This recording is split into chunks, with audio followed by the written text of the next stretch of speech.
Hello, I'm Marzipan Gaston, and welcome to another installment of Interview Stew.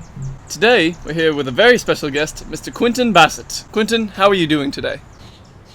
I'm doing pretty good, Marzi. How you doing, man?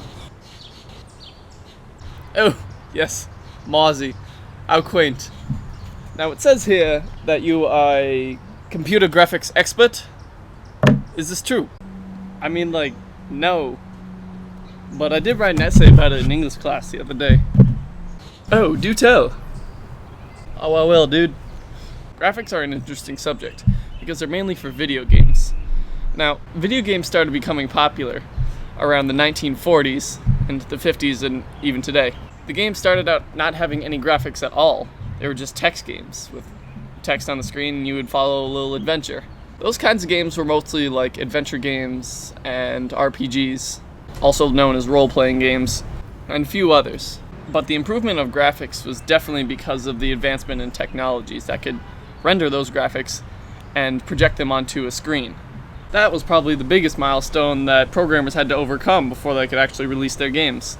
They needed a powerful computer to produce those games, and they needed the end user to have a powerful console or computer that can actually play the game. So when games that actually had images came out, that was a huge breakthrough. Huge. I mean, sure, they looked like just a giant mass of pixels, but to the people, they were so much more than that. To the people.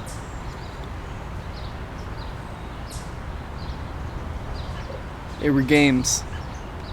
And as time went on, computers got more powerful, graphics got better, and they kept getting closer and closer to actual lifelike images, which was amazing, astounding to people. Every time a new game came out that looked better than the last one, people were just amazed every time. Didn't matter what it was. It was just incredible to them. By today's standards, I mean, that doesn't look too good, because the graphics that we have nowadays are so real that sometimes images of places that actually exist can be rendered better and look more realistic in a game than an actual picture of real life, which is unbelievable. Oh, well, that is very interesting. Now, I have a few questions for you. First one, what was it like back when video game graphics were only giant pixels, as you say, and just text on a screen? I can tell you one thing, dude, wasn't as good looking as you might think. The graphics back then were just what you and I said. Just big pixels on a screen. And some games not even that, just text. That's it.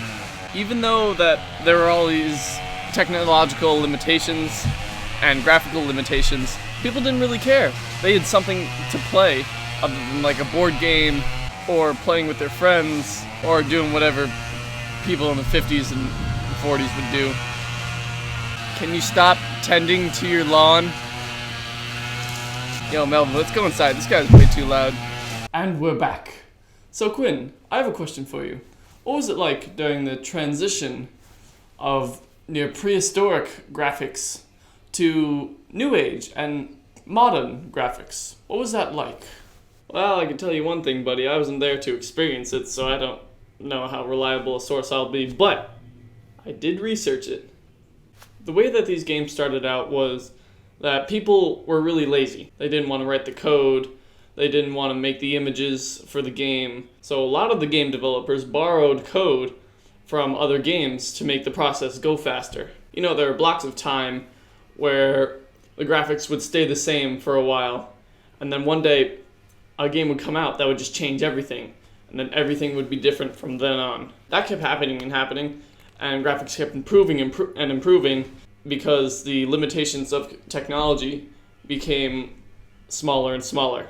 Most of the games that came out were only two-dimensional, even isometric games, where the camera's put at an angle and you view the game and player from a position that wasn't seen before in other games.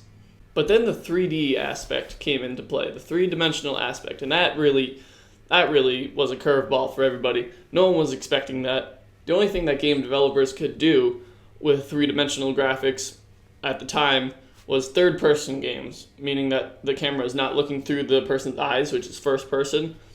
The camera is somewhere else revolving them. Yes, very interesting. But I have a few more questions for you. Second question. What are modern graphics like today? I'll tell you one thing, pal. They're pretty amazing. See, modern graphics are so close to real life that it's almost unrealistic. This is something called the uncanny valley. And this applies to video game graphics, meaning that it gets so real, the graphics get so real, but the characters still have an animatronic feel to them. And it's kind of disturbing and pushes people away from it. Computers nowadays are extremely powerful and can handle huge jobs like buildings crumbling. Now, there are two types of ways that buildings can crumble down. This is a skyscraper that just comes crashing down to the ground. Now, processing power at the time of that game release wasn't powerful enough, so they had to make the building crumbling very linear. So it's the same every time. Every piece of the building that falls off and cracks is pre-generated. Another way to do this is, since the processing power required to make a building like that crumble different every time is unrealistic. So the way that game makers would change this is to make computers have an easier time of rendering the game doing that. Very informative. Now, one last question. What will graphics look like in the future? What does the future hold for us in our visual appeal? Well, my friend, the future's looking pretty bright, so that's why I brought my 6 shades. By that I mean virtual reality. Virtual reality has brought a whole new level to the gaming world. It makes the immersive 3D experience even more immersive by letting you actually control your head and even your hands in the game using special sticks and virtual reality goggles, also known as VR. Even though it's extremely expensive now, that price will go down over time.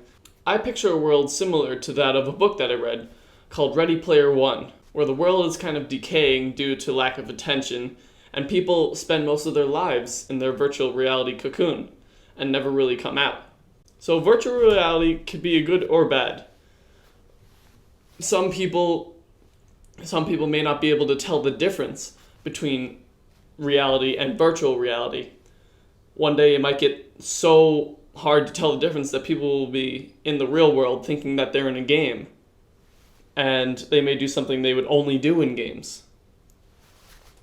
So that could have dire consequences. Well, that's very interesting. Thank you so much, Quentin, for your time. I'm afraid that's all the time we have left for today. I'm Marzipan Gaston, and I have too much free time.